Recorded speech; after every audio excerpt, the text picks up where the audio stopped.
Welcome back to the Hot Seat SA. Right now, the Senzo Mewa trial has just taken its most dangerous turn. This time, the chaos is not about the 5 men in the dock. It's about the man leading the state's entire case. Advocate George Baloyi is currently fighting for his professional survival. His career is officially hanging by a thread, and it's all because of one man, the retired police Major General Vincent Lishabane.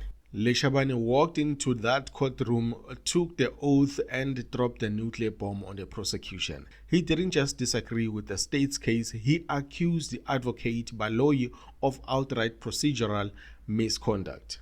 He claimed the state tried to force him to manipulate his evidence. He exposed a system that would rather win than find the truth. If this allegation sticks, Baloyi's reputation is completely destroyed. Remember, this is not the first witness who has said something about Baloyi. The entire Meyiwa trial could completely collapse. Let's break down exactly what happened inside that courtroom. To understand why Baloyi is in deep trouble, we have to go back inside his private office. General Lishabane was a senior SAPS commander. He was brought in during the crucial early stages of the investigation back in 2016. He knows where the bodies are buried in this case. According to Lishabane, he met with Advocate Baloyi to discuss his official statement. But instead of a standard briefing, things took a dark turn. Lishabane testified that Baloyi tried to force him to twist his words. He wanted the general to alter his statement to fit the state's current narrative. Listen to how intense this gets. Lishabane says he looked Baloyi in the eye and completely refused. He told the court he left that meeting as an angry man. He could not believe a senior prosecutor was asking him to compromise his integrity. And what did Baloyi do next? According to the testimony, Baloyi completely cut him off. He refused to accept the general's true statement. He locked him out of the loop. This is not just a minor disagreement, guys. This is an accusation of suborning perjury. It means a state official allegedly tried to fabricate court evidence. But Lishabane was not done destroying the state's case. He went on to completely dismantle the forensic timeline Baloyi has spent years building. For months, the state has told us a 9mm pistol was the murder weapon. They built an entire ballistic puzzle around this specific gun type. Then Lishabane dropped a massive bombshell. He testified that early interviews with the people inside the house revealed a completely different story. The witnesses initially saw a .38 revolver. A revolver does not eject cartridge cases like a 9mm does. This completely changes the crime scene dynamics. Why did the state ignore this vital piece of information? It gets even worse for Baloyi. Lishabane openly accused the state witness Constable Zungu of lying on the witness stand. He told the court that Zungu's timeline is a complete fabrication. And then came the line that shook the courtroom. Lishabane stated this was the first time in his long career he had seen a senior prosecutor actively protect corrupt or misleading police behavior. Think about that for a second. A high-ranking general is calling out the state prosecutor for protecting liars. So why is this a career-ending moment for Advocate George Baloyi? First, public trust is completely gone. People are now calling for a full NPA investigation into his conduct. And here is the kicker. Lishabane is not the first person to say this. Multiple witnesses have hinted that they felt intense pressure from the state's team to align their stories. When a pattern emerges, it stops looking like a mistake. It starts looking like a conspiracy to secure a conviction at all costs. Baloyi is no longer just fighting the defense advocates. He's fighting to keep his license to practice law. If the NPA steps in, he could be stripped of his position entirely.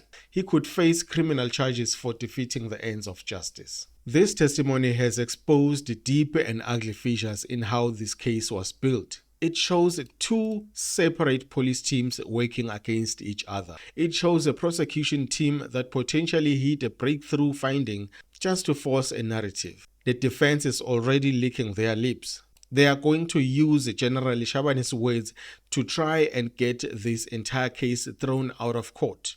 Justice for Senzo Meyiwa has been delayed for over a decade, and now the state's own internal corruption might destroy it completely. What do you think about General Shabane's explosive claims? Should Advocate George Baloyi step down immediately? Drop your thoughts in the comment section below. Don't forget to smack that like button, subscribe to the channel, and turn on notification bells. This is the Hot Series SA, and we'll see you on the next one. I did not get the last aspect. The witness is saying at the time of the consultation with the state was saying to him that he should not say that he had that Zungu had this information from Gwabeni, but rather that this witness must say that Zungu, that he actually had it from Zungu, that Gwabeni, that Ntanzi and Sibia were involved in a matter of sense. Just my understanding there. Maybe the witness can repeat it. Yes, my lord. My lord, I'm at pains because my respected advocate,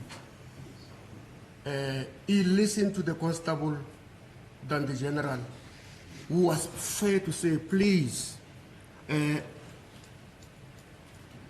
myself, I cannot change the statement and say it's from Gwabeni. They said, no.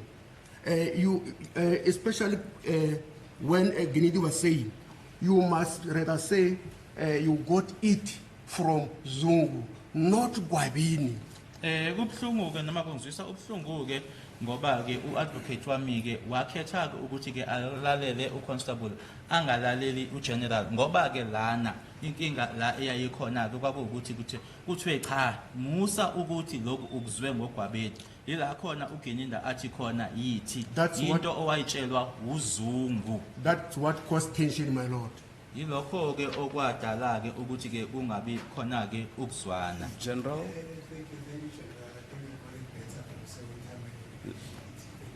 General, yes, my lord. please, I'm appealing to you. We're talking about your statement.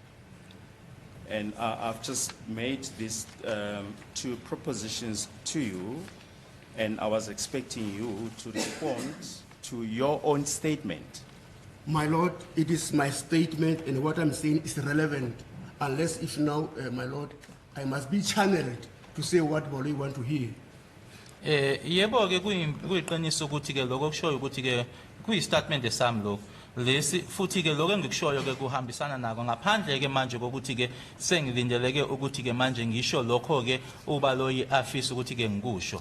In paragraph 9 of your statement, is page